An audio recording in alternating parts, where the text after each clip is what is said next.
Hello friends, अब हम देखेंगे examination of witnesses chapter 10 of Indian evidence act का चैप्टर 10 देखेंगे, जो कि एग्जामिनेशन ऑफ विटनेसेज के बारे में बताता है। तो आप यह जान लीजिए दोस्तों कि विटनेस जो है उनका एग्जामिनेशन क्यों होता है। क्योंकि कोई भी व्यक्ति केस कर देता है तो उसके आधार पर सिर्फ सज़ा नहीं हो सकता, क्योंकि ऐसा पाया गया कि कन्विक्शन रेट बहुत कम है, 5% है, 2% है, और बाकी मामले में कन्विक्शन होता नहीं है। और बहुत सारा केस है जो झूठा कर दिया जाता है, कि झूठा केस किसी को परेशान करने के लिए, हरासमेंट करने के लिए, सताने के लिए, दुश्मनी भाव पहले से है तो उसको तंग करने के लिए केस किया जाता है। तो ऐसे में ये नहीं कि उसको किसी के ऊपर केस कर दिया गया है तो उसको कन्विक्शन हो जाएगा। कन्विक्शन के लिए यह जरूरी है कि केस आप किसी के ऊपर कर दिए तो उस केस को आप प्रूफ कीजिए। Proof by way of witness, और मतलब या डॉक्यूमेंट्री एविडेंस सिविल है तो, और या इसमें भी डॉक्यूमेंट लाएगा या हथियार लाएगा कि किस हथियार से अपराध हुआ या मर्डर हुआ, तो वो सब लाइए और केस कोर्ट में दीजिए। और कोर्ट यदि देखा कि एग्जामिनेशन ऑफ विटनेस हुआ है और उसको क्रॉस एग्जामिनेशन किया जाता है। क्रॉस एग्जामिनेशन इसलिए किया जाता है कि जो विटनेस है वो झूठ तो नहीं बोला है, उसका क्रेडिबिलिटी डाउटफुल तो नहीं है, उसका अपने आप में जो स्टेटमेंट दे रहा है वो कंट्राडिक्ट तो नहीं कर रहा है, और क्या वो विटनेस खरीदा हुआ तो नहीं है, खरीद करके तो नहीं कोर्ट में लाया गया। तो ये सब चेक करने के लिए एग्जामिनेशन होता है, उसकी जांच होती है विटनेस को, जिसको कि हम cross examination, examination in chief और री एग्जामिनेशन 3 पार्ट में बांटते हैं। तो पहला है सेक्शन 135 जो बोलता है order of production and examination of witness. कहता है ऑर्डर ऑफ एग्जामिनेशन कैसे कैसे होगा। तो जो पार्टी बुलाया है विटनेस को, उसका पहले होगा जो पार्टी बुलाया है वो पहले पार्टी उसका एग्जामिनेशन चीफ करेगा। उसके बाद अपोजिट पार्टी उसको क्रॉस एग्जामिनेशन करेगा। उसके बाद चाहे तो जो पार्टी बुलाया उसको री एग्जामिनेशन करेगा। एग्जामिनेशन ऑफ चीफ में ये होता है कि घटना क्या घटी है, आपके साथ क्या क्या हुआ ये बताइए, वो क्रॉस नहीं कर सकता। दूसरा अपोजिट पार्टी वो यह चेक करेगा कि आप झूठ तो नहीं बोले, आप क्रेडिबिलिटी डाउटफुल तो नहीं, आप खरीदे तो नहीं है, आपका स्टेटमेंट इटसेल्फ कंट्राडिक्टरी तो नहीं है। ये सब कोर्ट को बताएगा, उस कोर्ट के सामने ही उसको क्रॉस एग्जामिनेशन करके।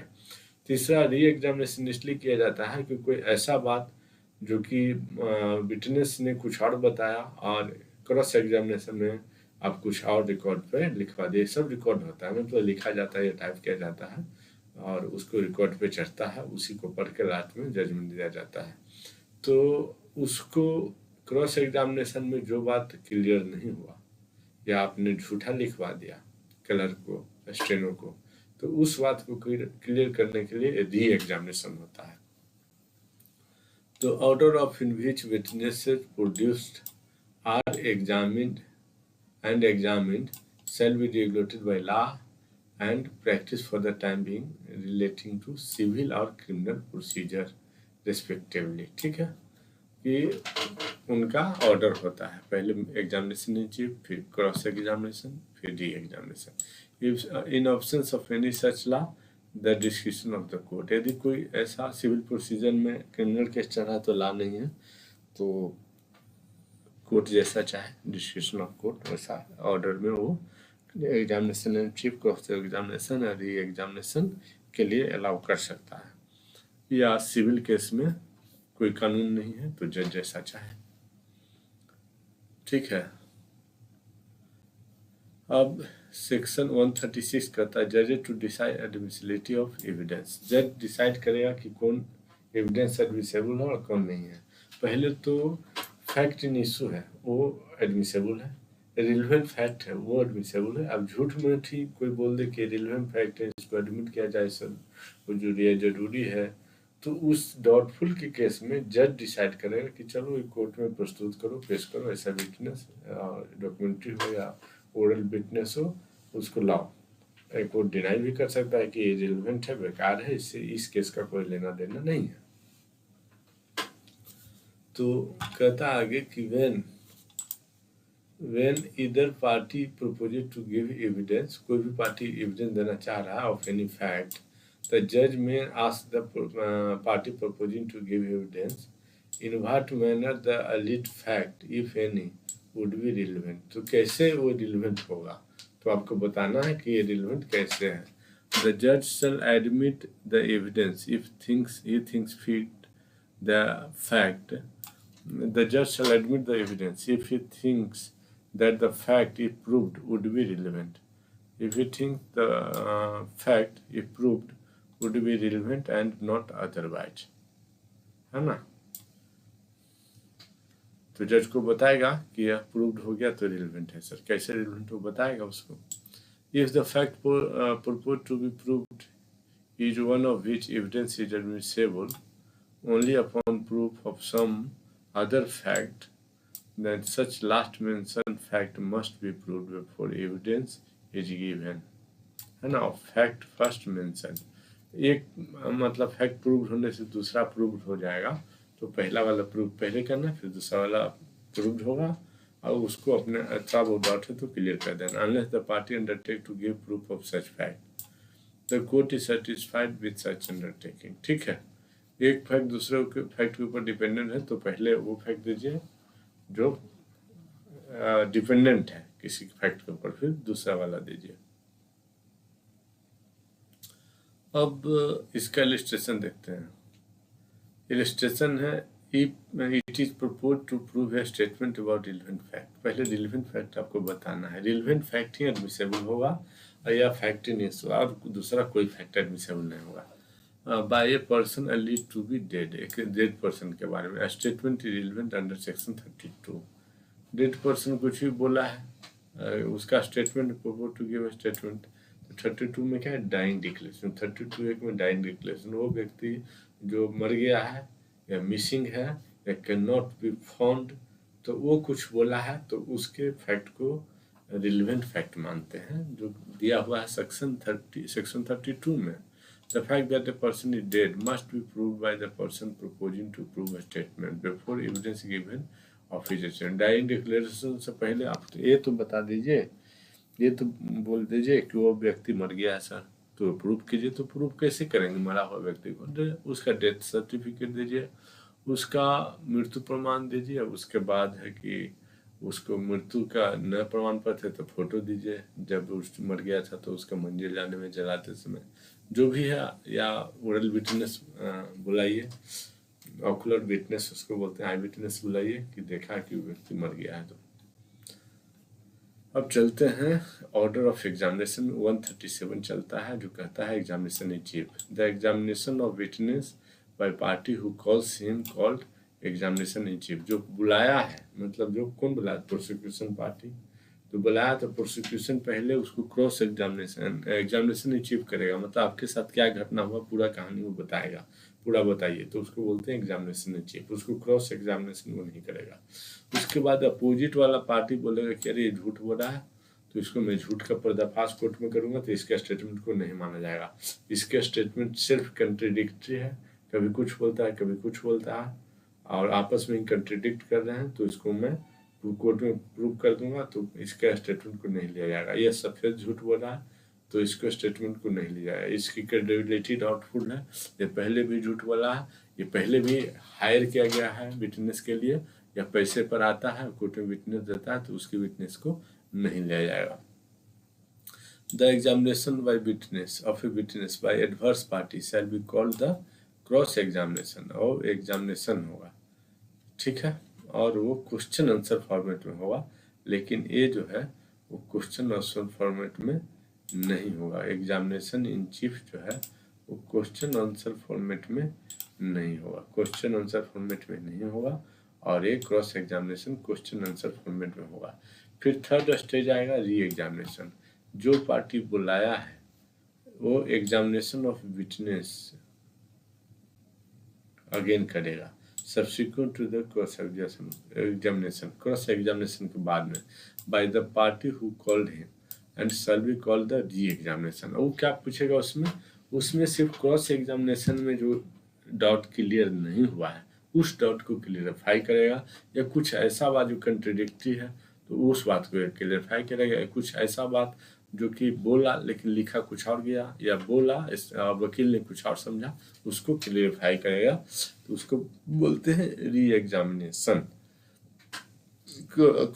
आंसर क्वेश्चन के रूप में करेगा, लेकिन क्वेश्चन पूछेगा, वो जो आंसर बताएगा तो उसको दोबारा उसको वेरीफाई नहीं करेगा, मतलब क्वेश्चन सेम क्वेश्चन पुट करेगा और इसको बताने का अच्छा से मौका देगा। वो तो बताने का मौका नहीं देता है, फिर दूसरा क्वेश्चन, फिर टेढ़ा मेरा क्वेश्चन, ये क्या करेगा, सीधा क्वेश्चन पूछेगा। इसमें लीडिंग क्वेश्चन, तो ये लीडिंग क्वेश्चन ही सीधा क्वेश्चन पूछेगा। उसके बाद section 138 examination, order of examination कैसे होगा। तो ऑर्डर ऑफ एग्जामिनेशन वही होगा कि पहले एग्जामिनेशन चीफ, फिर ये क्रॉस एग्जामिनेशन, फिर ये examination. Witness shall be first examined in chief, ठीक है। इफ एडवर्स पार्टी डिजायर्स तो क्रॉस एग्जामिनेशन नहीं भी कर सकता है क्वेश्चन, ठीक है, तो उसको फांसी की सजा मिल जाएगा, इसलिए क्रॉस एग्जामिनेशन करता ही करता है। If party calling him so Dzire re-examined. The examination on cross-examination must relate to fact. Examination और cross-examination है जो must relating to facts, but cross-examination need not be confined to fact which the witness testify on his examination in chief। वो अपना question कुछ भी पूछ सकता है ताकि ये साबित कर देगा कि इसके झूठा है और इसकी विटनेस हायर किया गया, इसके सफेद झूठ बोला, एक क्रेडिबिलिटी, इसके क्रेडिबिलिटी डाउटफुल है, और यह जो है कंट्रडिक्टरी स्टेटमेंट दे रहा है बार बार। Direction of re examination, re examination के लिए आपको परमिशन लेना पड़ेगा जज से। The re examination shall be directed to explanation of matter refer to in cross examination. जो क्रॉस एग्जामिनेशन पूछा किया गया है उसी को, मैटर को क्लियरिफाई करने के लिए री एग्जामिनेशन होगा। If any new matter by permission of the court introduce in re examination the adverse party में further cross examine upon the matter. यदि नया कोई क्वेश्चन आप पूछ लिए तो वो एक तरह से आपने एग्जामिनेशन अचीव कर दिया, तो उसका फिर क्रॉस एग्जामिनेशन होगा। उसके बाद चलते हैं 139, जिसमें कहता है cross examination of person called by production of document, कि क्रॉस एग्जामिनेशन किया गया है। Cross examination person called to produce a document, a person summoned to produce a document does not become a witness, ठीक है, by mere fact that he produced the document and can not be cross examined unless until he is called as a witness. Witness के रूप में बुलाया गया है तभी उसको क्रॉस एग्जामिनेशन करना है, otherwise cross examination of person called to produce a witness, उसको क्रॉस एग्जामिनेशन नहीं करना है। उसके बाद 140 है विटनेस कैरेक्टर। तो विटनेस कैरेक्टर वेरिसिटी, कैरेक्टर को कि लूज कैरेक्टर का, ये गलत कैरेक्टर का है, ये भी साबित कर दिया आपने विटनेस का। यदि क्रॉस एग्जाम जो कर रहा है अपोजिट पार्टी वो, तब भी क्या है कि विटनेस के क्रेडिबिलिटी डाउटफुल हो जाएगा, उस पर विश्वास नहीं करेंगे जैसा है। इसलिए विटनेस कैरेक्टर में भी cross examine and re examine, कि आपका कैरेक्टर कैसा है, पहले से कोई कुछ अपराध किए हैं, पहले से किस कौन कौन तरह का आप पर केस चल रहा है, इस तरह से मतलब एग्जामिनेशन और री एग्जामिनेशन हो सकता है। उसके बाद आता है 141 में लीडिंग क्वेश्चन, जो बहुत इंपॉर्टेंट है और बहुत पूछा जाता है। लीडिंग क्वेश्चन में ही लड़का आ जाता है विटनेस, और कुछ न कुछ अनाप शनाप बोल देता है और कुछ न कुछ गलत बोल देता है, कंट्राडिक्टरी स्टेटमेंट दे देता है, उसको क्वेश्चन समझ में नहीं आता, फिर भी आंसर देने के लिए बाध्य कर दिया जाता है, गलत आंसर दे दिया जाता है और केस हाथ से निकल जाता है, कन्विक्शन नहीं होता है। तो कहता है any question suggesting the answer is known as leading question. Any question suggesting the answer which the person putting wish or expect to receive the same is called leading question. पहले ही क्या बोलेगा, क्या आप छत पे गए थे, तो आप हाँ में ना में भी बोलना है, तो आप बोलोगे हाँ। तो क्या आप छत पे गए थे तो अंधेरा था, हाँ या ना में बोलना है, तो आप बोलोगे हाँ। तो क्या अंधेरे में किसी व्यक्ति को कितना किलोमीटर देर दिखाई पड़ता है? तो दिखाई नहीं पड़ता, दिखाई पड़ सकता है। क्या अंधेरे में आप किसी व्यक्ति को पहचान सकते हैं? तो नहीं। तो इस तरह से लीडिंग क्वेश्चन हो गया कि पहले ही आंसर सजेस्ट कर दिया, उसके बाद आपको हाँ या ना में आंसर देना है। उसके बाद हो गया कि when they may be asked. They मतलब लीडिंग क्वेश्चन कब पूछा जाएगा। Leading question must not be asked if objected by the adverse party, और है ना, if objected by adverse party. A leading question may be must not be asked in examination in chief. Examination in chief में नहीं पूछना है और re examination में नहीं पूछना है, except with the permission of the court पूछ सकते। तो पूछना किस में है? द कोर्ट लीडिंग क्वेश्चन सिर्फ क्रॉस एग्जामिनेशन में पूछना है। The court shall permit leading question as to matter which are introductory or undisputed. The court shall permit leading question as to matter in which are introductory or undisputed, which have in its opinion been already sufficiently proved, है ना।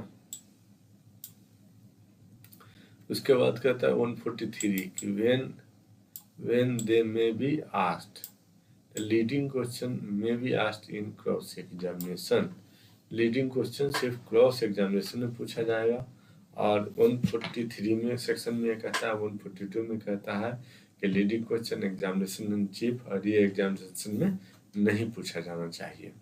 उसके बाद 144 में कहता है evidence as to matter in writing. Evidence दिया गया है राइटिंग में, रिटन कोई चीज दिया गया है तो कहता है any witness may be asked whiles under examination whether any contract grant और द डिस्पोजिशन ऑफ प्रॉपर्टी, मतलब transfer of property as to which he is giving defence, जिसका कि वह डिफेंस दे रहा है, was not contained a document if he said that it was and it was about to make any statement to content of any documents which in the opinion of the court ought to be produced, जो कि court के opinion में produce किया जाता है। Adverse party में object to such evidence being given until such document is produced. जब तक कि evidence as to matter in writing, तो जब तक कि कोई डॉक्यूमेंट नहीं प्रस्तुत किया गया कोर्ट में, तब तक उस बारे में कोई भी क्रॉस एग्जामिनेशन नहीं हो सकता है। until the fact that have been proved which entitle the party so called the witness to give secondary evidence। secondary evidence document का दिया गया तब उसी का क्रॉस एग्जामिनेशन है। अब डॉक्यूमेंट ही नहीं दिया गया तो क्रॉस एग्जामिनेशन कैसा। उसके बाद है cross examination to previous statement in writing. तो हाँ, इसका हो सकता है, प्रीवियस स्टेटमेंट इन राइटिंग दे तो उसका हो सकता है। ए विटनेस में भी क्रॉस एग्जामिन्ड, है ना, as to previous statement made by him in writing or reduced into writing or relevant to matters in question without such writing being shown to him being proved। But if it is intended to contradict him by writing, his attestation must, before the writing can be proved, be allowed those parts of it which are to be used for the purpose of contradicting him, है ना। यदि पहले दे दिया है कोई statement in writing, document कोई दे दिया तो उसका क्रॉस एग्जामिनेशन होगा before the writing can be proved, है ना। Call those part of which are to be used for the purpose of contradicting. Contradictive के लिए कॉल कर सकता है, जैसे कॉल करे वेरासिटी के लिए, उसके अनक्रेडिबिलिटी के लिए, उसके फॉल्सिटी के लिए झूठ बोल रहा है, आप किसी तरह से साबित कर दो और क्या। 146 question lawful in cross examination. कहता है कि क्वेश्चंस लॉफुल है in cross examination. When a witness is examined, when a witness is cross examined, when a witness is cross-examined, he may, in addition to the question herein before referred, be asked any question which he intend, है ना। क्या क्या question पूछ सकता है? मतलब ये ऊपर बताया गया वो तो पूछ ही सकता है। उसके अलावा to test his veracity, to test his veracity ये क्या होता है कि उसकी जो सत्यता है उसका जांच करने के लिए वह कुछ क्वेश्चन पूछ सकता है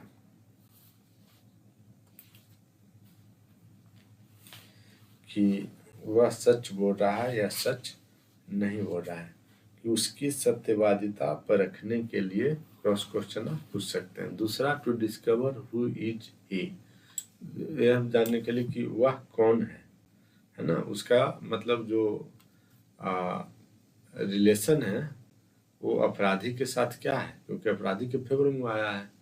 and what is his person और पोजीशन इन लाइफ, सॉरी उसका जो विक्टिम के साथ क्या रिलेशन है, क्योंकि विक्टिम के फेवर में आया है तो विक्टिम के साथ उसका क्या रिलेशन है, और what is position in life, और क्या वो मजदूर है, अपराधी है, लेबर है, कितने उस पर केस है, क्रिमिनल केस है, कि प्रधानमंत्री है, वित्त मंत्री है, या लॉ ऑफिसर है, या जज है, या डॉक्टर है, क्या है वो, उसका पोजीशन इन लाइफ क्या है ना, कि यह पता लगने के लिए वह कौन है और जीवन में उसकी स्थिति क्या है।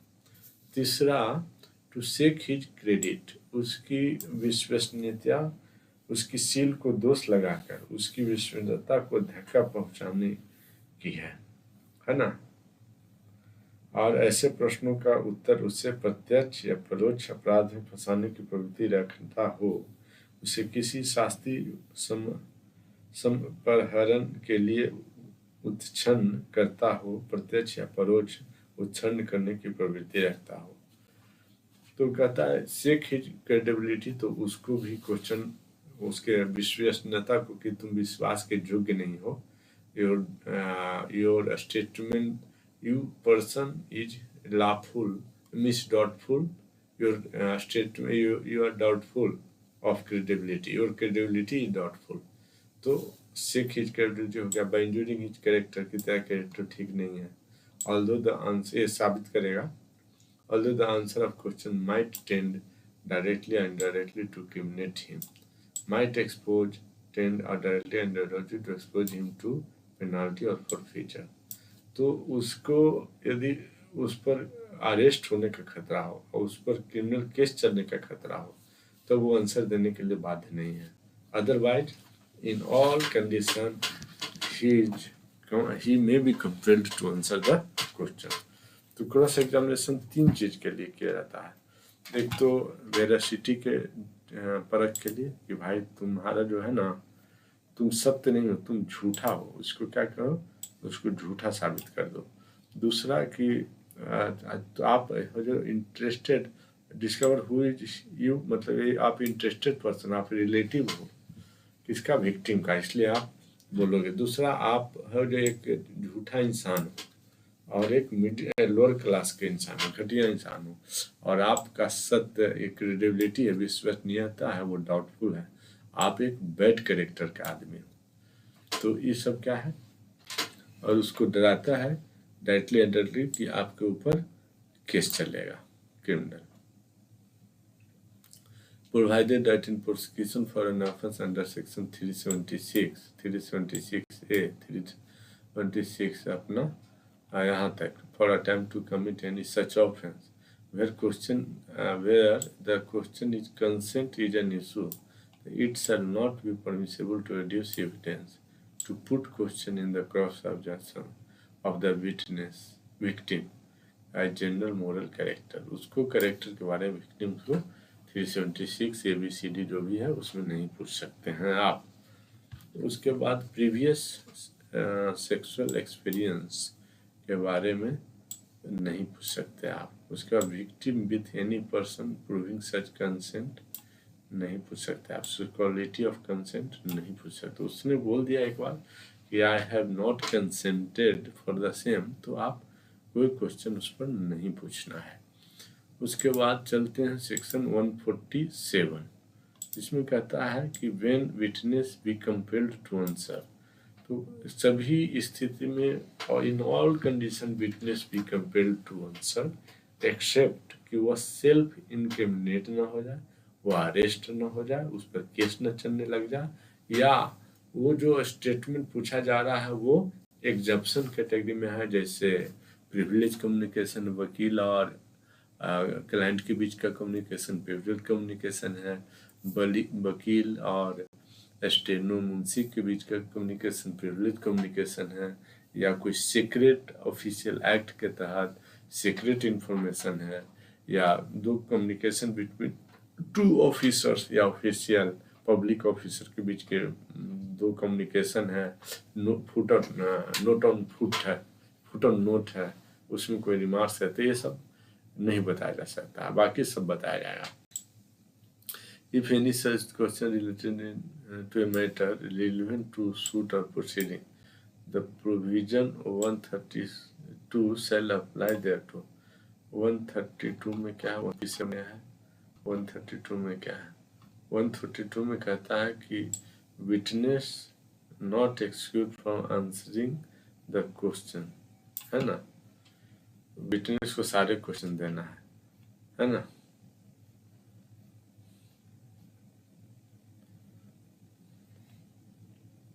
उसी में नीचे प्रोवाइडर में दिया है कि सेल्फ इंक्रिमिनेटिंग नहीं दिया है, 132 में ही दिया है, तो ठीक है।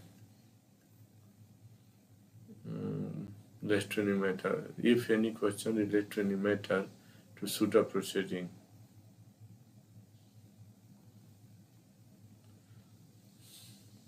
उसके बाद चलिए 148, court to decide when question shall be asked and when witness compare to answer. यदि कोई भी डिस्प्यूट हो गया तो कोर्ट डिसाइड करेगा कि कौन सा क्वेश्चन आप पूछ सकते हो, कौन सा क्वेश्चन आप नहीं पूछ सकते हो। If any question relates to matter not relevant to suit or not relevant to the criminal proceeding, except insofar as affect the credit of witness by injuring his character, the court shall decide whether or not witness shall be compelled to answer it or not, है ना। injuring his character का पूछ सकते हैं। and if he think warn the witness that he is not obliged to answer it. In exercising its discretion, the court shall have regard the following considerations. Such questions are proper, है ना। Such questions are improper.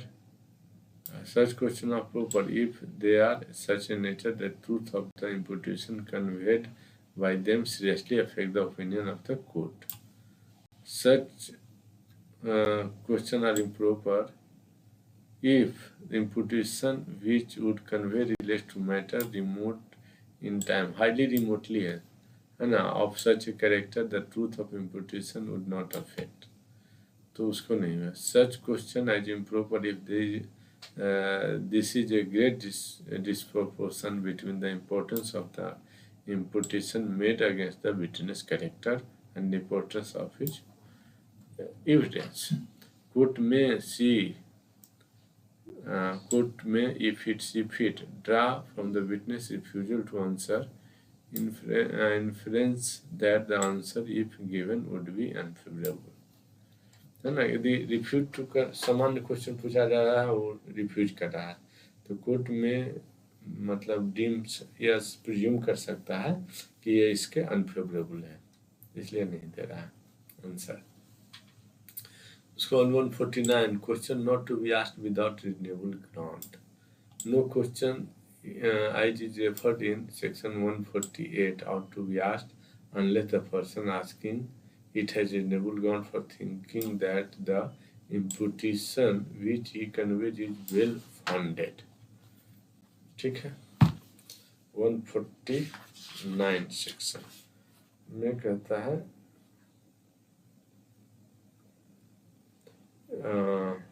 कि कोई भी अभियुक्त आधारों के बिना प्रश्न पूछेगा। युक्त आधारों के बिना कोई भी प्रश्न नहीं पूछा जाएगा, क्रॉस एग्जामिनेशन नहीं किया जाएगा। कोई भी ऐसा प्रश्न जैसा कि धारा 148 में निर्दिष्ट है नहीं पूछा जाएगा जब तक कि पूछने वाले व्यक्ति के पास यह सोचने के लिए युक्त आधार न हो कि वह लांछन जिसका उससे प्रवहन होता है सुआधारित है ना। मतलब लांछन लगाओ लेकिन ऐसा नहीं कि बेसलेस नहीं लगाना, कहीं उसका बेस होना चाहिए। इम्पोर्टेशन मतलब क्या कि उसके कैरेक्टर के ऊपर आप क्वेश्चन कर सकते हैं। अब इसका कुछ एग्जाम्पल है, देखते हैं कि a barrister is instructed by an attorney और वकील that the important witness is dacoit. This is a reasonable ground for asking the witness whether he is the cat. The pleader is informed by a person in a court that the important witness is a cat. The informant on being questioned by the pleader to give satisfactory reason of his statement. This is a reasonable ground for asking whether he is the cat. है ना, डकैते पर बहुत सारा है, ठीक है। उसके आगे देखते हैं, a procedure if court in question being asked without reasonable ground. The procedure of court in course of question being asked without reasonable ground, तो क्या होगा, तो कोर्ट उसको मना कर रहा है कि नहीं पूछो ऐसा question. If the court is opinion that any question was asked without reasonable ground, and then it may, if it was asked by any vakil, the report the circumstances of the case to High Court or other authority, है ना, to which such barrister, vakil or attorney is subject to jurisdiction of his profession. यदि जबरदस्ती कोई गलत question पूछा court के मना करने के बाद भी, तो इसको हाई कोर्ट को यह बताएगा, रिपोर्ट करेगा हाई कोर्ट को या दूसरे अथॉरिटी को, to which such advocate is subject to jurisdiction of his profession. Session जज को बताएगा, उसके प्रेसिडेंट को, चेयरमैन को बताएगा, सेक्रेटरी को बताएगा, ताकि उसका लाइसेंस सस्पेंड किया जा सके। 151 इंडिसेंट एंड स्कैंडलस क्वेश्चन। 151 में बोलता है कि indecent and scandalous question should not be asked. अशिष्ट और कलंक लगाने वाला क्वेश्चन नहीं पूछना है। न्यायालय किन्हीं प्रश्नों का पूछताछ जिन्हें वह अशिष्ट हो, मतलब क्या, इंडिसेंट हो, और कलंक लगाने वाला हो, कलंकात्मक हो, मतलब स्कैंडलस हो, समझता है, तो ऐसे प्रश्न न्यायालय के समक्ष प्रश्नों को कुछ प्रभावित करने का प्रवृत्ति रखता हो, निषेध कर सकेगा, तो उसको निषेध कर सकता है। द कोर्ट में फॉरबिड एनी क्वेश्चन, कोर्ट में फॉरबिड एनी क्वेश्चन इंजूरिंग और इंजूरीज विच इट रिगार्ड इंडिसेंट है। क्वेश्चन का इंडिसेंट है, स्कैंडलस है, कलंक लगाने वाला है, और क्या है, मीन्स अशिष्ट है, भद्दा है, गंदा है। Although such question or injury may have some bearing on question before the court unless they relate to fact in issue। हालांकि फैक्ट इन इशू तब तो पूछेगा, लेकिन अदरवाइज उसको, और matter necessary to know to order to determine whether और not such fact in issue exist, है ना, तो उसको पूछेगा, अदरवाइज हुआ उससे क्वेश्चन नहीं पूछेगा। उसके बाद है section 152 question intended to insult and annoy, तो उसको भी कोर्ट मना करेगा कि नहीं पूछो। स्कैंडलस क्वेश्चन नहीं पूछो, इंडिसेंट क्वेश्चन नहीं पूछो, इंसल्ट वाला क्वेश्चन नहीं पूछे, अनॉय वाला क्वेश्चन नहीं पूछो। आई से इंडिसेंट नहीं पूछे 151 में, आई से इंसल्ट वाला नहीं पूछो 152 में, एस से स्कैंडलस वाला क्वेश्चन न पूछे, ए से अनॉय होने वाला क्वेश्चन न पूछो। आई से इंडिसेंट, एस से स्कैंडलस, और आई से अगेन इंसल्ट।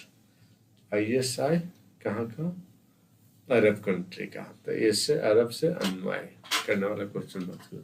तो court shall forbid any question which appear it to be intended to insult और annoy which though proper in itself appears to the court needlessly offensive in form, है ना, offensive है और insult करने वाला है, अनवाय करने वाला है, तो कोर्ट फॉरबिड कर देगा सच क्वेश्चन।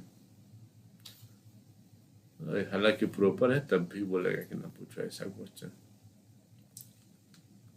उसके बाद है Section 153, exclusion of evidence to contradict question or contradict answers to question testing veracity. कहता है exclusion of evidence to contradict answer को कंट्रडिक्ट करने के लिए कि आप आंसर दिए वो कंट्रडिक्ट है, to question testing veracity when a witness has been asked and when witness has been asked and when answer of any question which is relevant to the inquiry या trial, है ना, only so far as it tends to shake the credibility of witness or by injuring his character, no evidence shall be given to contradict him, है ना। But है ना कि उसके अब क्रॉस एग्जामिनेशन कर रहे हो कि वो इसका कैरेक्टर बैड है, वो झूठा है, तो यही साबित करो, और दूसरा एविडेंस मत दो कि यहाँ पर झूठा है सर, यहाँ पर झूठ बोल रहा है।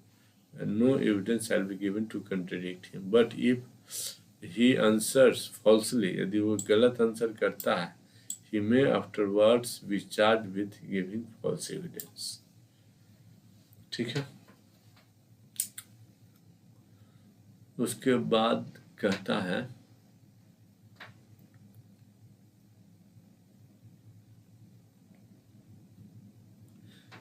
वन 154 में कि a question by party to his own witness.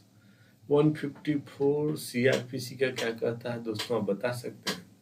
Direct FIR का डिफिनीशन नहीं देता है, लेकिन एफआईआर के बारे में सारी चीजें बताता है कि एफआईआर कॉग्निजेबल केस में होगा या नॉन कॉग्निजेबल में क्या होगा, ये सारे बात वो बताता है। कॉग्निजेबल केस में पुलिस को क्या अधिकार है, एफआईआर जो व्यक्ति देने गया है रिटर्न में देता है तो पुलिस को क्या करना है, ऑर्डर देता है तो पुलिस का एक्शन क्या होगा। 154 सीआरपीसी में आप ये बात देख सकते हैं। तो यहाँ पर 154 में क्या, question by party to his own witness. तो ओन विटनेस को क्वेश्चन कब करेगा, तो witness turn hostile, Zahira Sheikh वाला मैटर हो गया, तो 6 महीना के जेल की सजा उसको हुआ था। तो अब विटनेस आया और हमारे अगेंस्ट में मैंने एग्जामिनेशन रिसीव किया, तो हमारे अगेंस्ट में सारा बात बोल दिया, तो हम क्या करेंगे कि कोर्ट से परमिशन लेंगे और उसको क्रॉस करना शुरू कर देंगे। ठीक है। तो वही कहता है कि कोर्ट में in its discussion permit person who calls a witness to put any question to him which might be put in cross examination by the adverse party। ठीक है। यदि विटनेस टर्न होस्टाइल है तो उस केस में होता है क्या है, होस्टाइल विटनेस के केस में सिर्फ होता है, होस्टाइल हो गया विटनेस, उस केस में ऐसा होता है होस्टाइल विटनेस।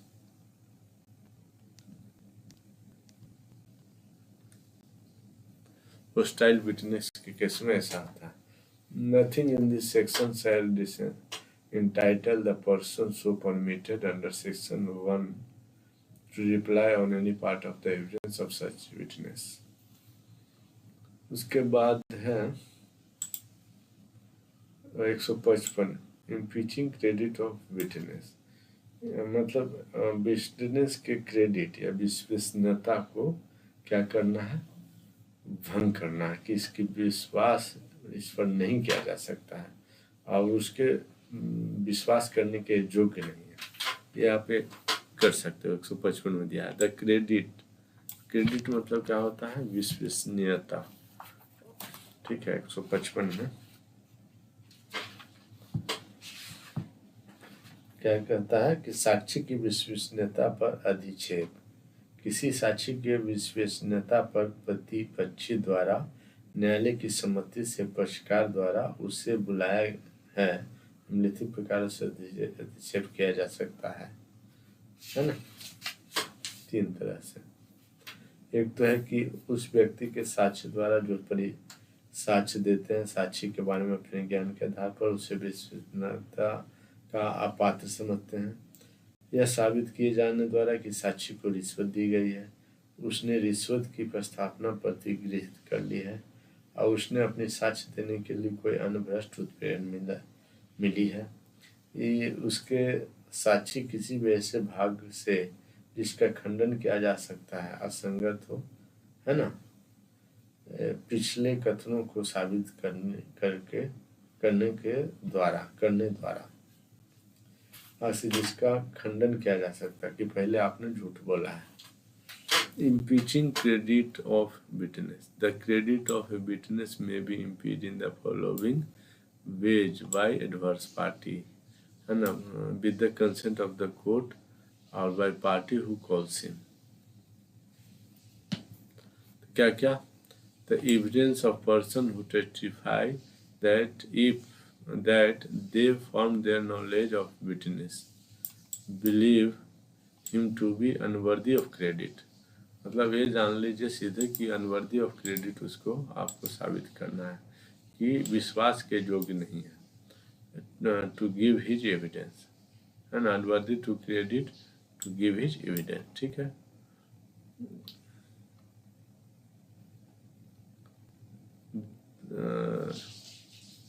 उसके बाद तीसरा है by proof of formal statement inconsistent with any part of it evidence which is liable to be contradictory statement देता है। दूसरा उसमें लग रहा नहीं दिखा है।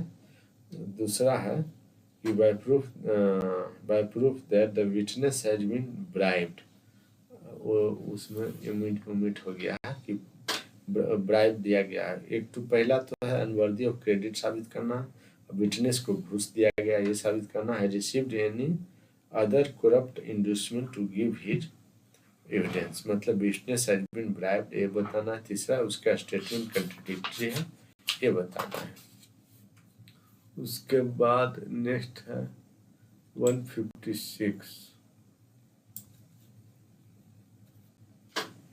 156 है जिसमें कहता है कि questions tending to corroborate evidence of relevant fact admissible, बोलता है वो प्रश्न tending to corroborate evidence of relevant fact is admissible.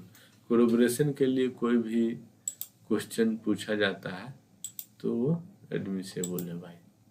When a witness who is intended to corroborate, है ना, give evidence of any relevant fact, he may be questioned as to any other circumstances which he observed or near to the time or place at which the relevant fact occurred.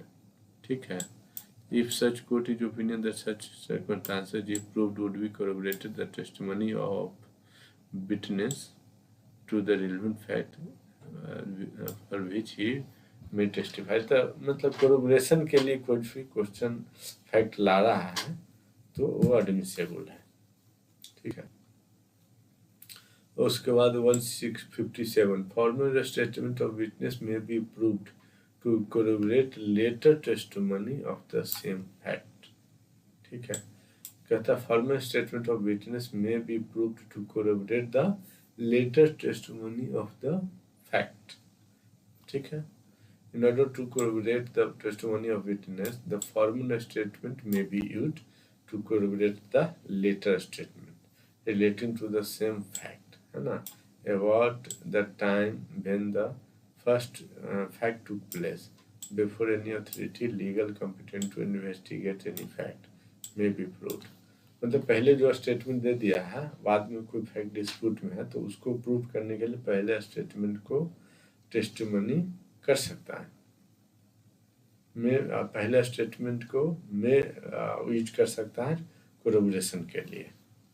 ठीक है। उसके बाद 158 कहता है what matter may be proved in connection with proved statement relevant under section 32 to 33। What matter may be proved in connection with proved statement relevant under section 32 to 33 158 में है। अब चलते हैं 32 33 में। 32 और 33 में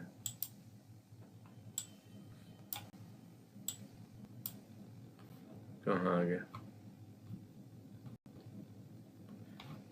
32 और 33 में तो आ गया 32 क्या कहता है, cases in which statement of relevant fact by person who is dead can not be found.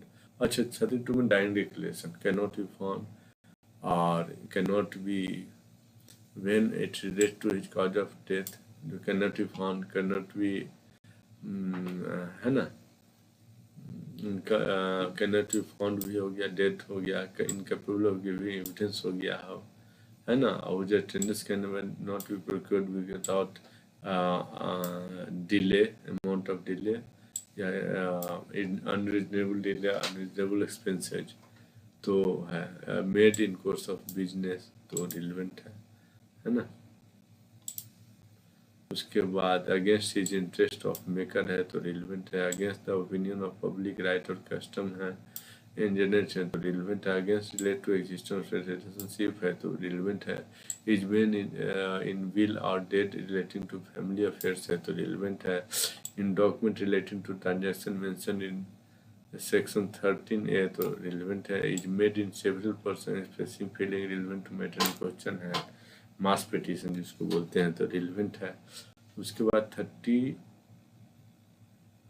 में क्या कहता है, relevance of certain evidence of proving the subsequent proceeding, truth of fact therein stated. Relevance of certain fact evidence for proving in subsequent proceeding, truth of fact therein stated. पहले case में साबित हो चुका है कि इसने झूठ बोला या स्टेटमेंट देता था, उसके बाद वाला में भी उसको यूज किया जा सकता है, ऐसा बोला। हम लोग किस पर थे, तो हम लोग थे 158 पे।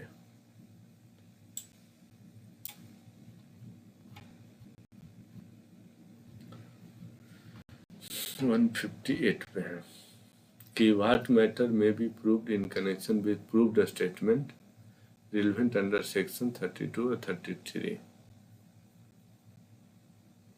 है ना। 32 और 33 में जो स्टेटमेंट प्रूव्ड है तो whenever any statement is relevant under section 32, 33 dine regulation वगैरह इज प्रूव्ड हो गया है तो ऑल मैटर्स में बी प्रूव्ड इधर इन ऑर्डर टू कंट्रडिक्ट और कोरोबरेट, ठीक है, और in order to impeach the credit of witness और confirm the credit of witness, ठीक है।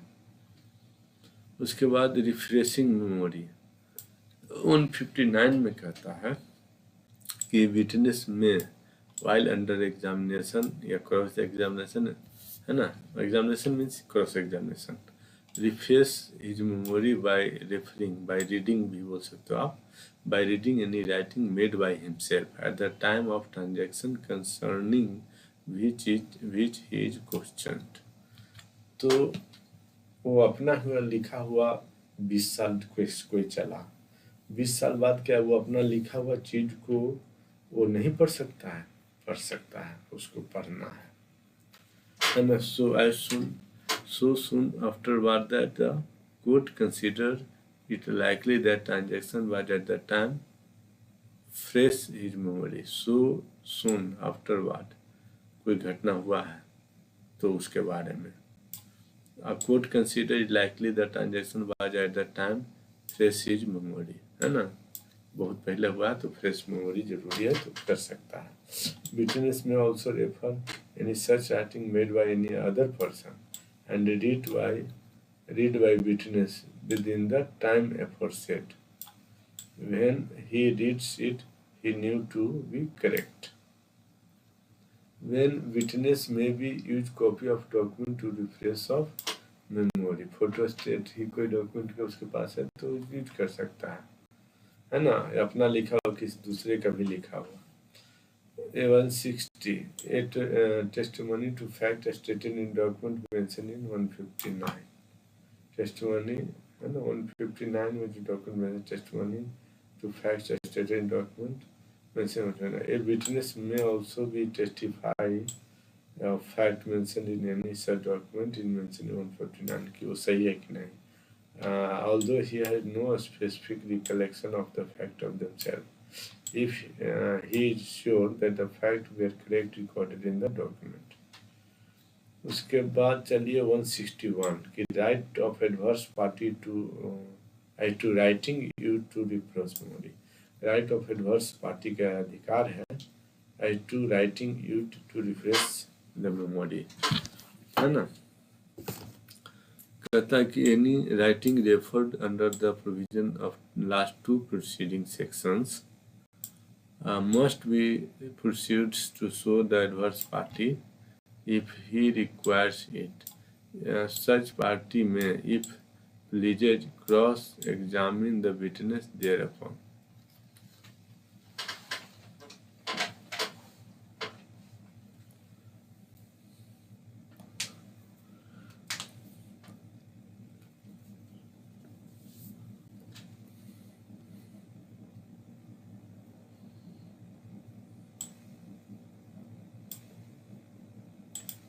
अब चलिए सेक्शन 162 प्रोडक्शन ऑफ डॉक्यूमेंट। ए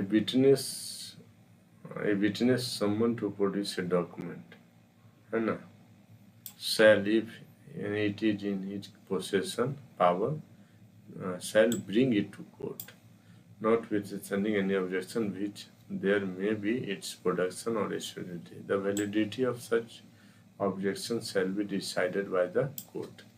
बोलता है मेरे पास नहीं है, मैं नहीं ला सकता, तो कोर्ट डिसाइड करेगा। If court sees fit may inspect the document unless it refers to matter of a state, take other evidence to enable it to determine its admissibility. Secondary document भी ले सकता है, प्राइमरी डॉक्यूमेंट वो नहीं देता, secondary document ले सकता है, लेकिन दोनों नहीं देता है तो कोर्ट ये प्रिज्यूम करेगा कि यह है जो उसके अनफेवरेबल है। Translation of document, if for such a purpose it is necessary to cause any document to be translated, the court may, if it think fit, direct the translator to keep the contents secret unless the document is to be given in evidence, and if translator disobeys the direction, he shall be held have been committed an offence under section 166 of Indian Penal Code। 166 of Indian Penal Code क्या कहता है? 166 of Indian panel code कहता है कि public servant disobeying law with intent to cause injury to any person, तो यह है 166 की पब्लिक सर्वेंट डिसोबे कर रहा है लॉ को। तो 166 के लिए पनिशमेंट क्या है, कितना है भाई? तो सिंपल इम्प्रिजमेंट फॉर 1 ईयर और फाइन और बोथ, 1 साल का पनिशमेंट है, और नॉन बोथ हुआ, ये नॉन कॉग्निजेबल है, बेलेबल है, triable magistrate triable by magistrate of first class है, नॉन कंपाउंडेबल है। ठीक है, उसके बाद 163 giving as evidence document call for produced as notice. ठीक है, कहता when a party calls for a document which he has given the other party notice to produce, and such document is produced and inspected by the party calling for its production, he is bound to give it as evidence, है ना, if party producing it requires him to do so, है ना। दिखाओ, जो आप बोले थे उसमें लिखा ही नहीं है। उसके बाद 164 में देखिए, 164 में कहता है using as evidence of document production of which was refused on notice.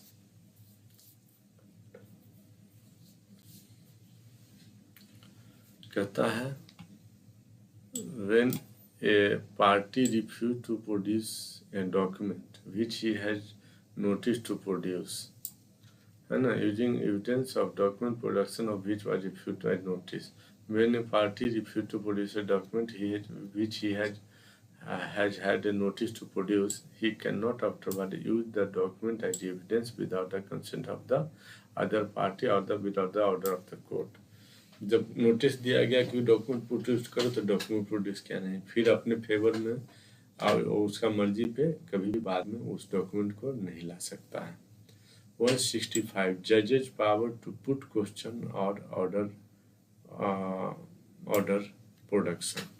जज का पावर है कि किसी पार्टी से भी, प्रोसिक्यूशन पार्टी या डिफेंस पार्टी, दोनों में से किसी से भी कोई भी क्वेश्चन पूछ सकता है और कोई भी डॉक्यूमेंट, वेपन या कोई भी सामान है कोर्ट में पेश करने के लिए बोल सकता है। उसके बाद 166 पावर ऑफ जूरी और असेसर टू पुट क्वेश्चन। पहले जूरी असेसर होते थे, असेसर अभी भी अपॉइंट किए जाते हैं। इन a case tied by jury or with assessor, the jury or assessor may put any question to the witness, though by leave of such judge, which the judge himself might put and which he considers proper. Of improper admission or rejection of evidence. 167.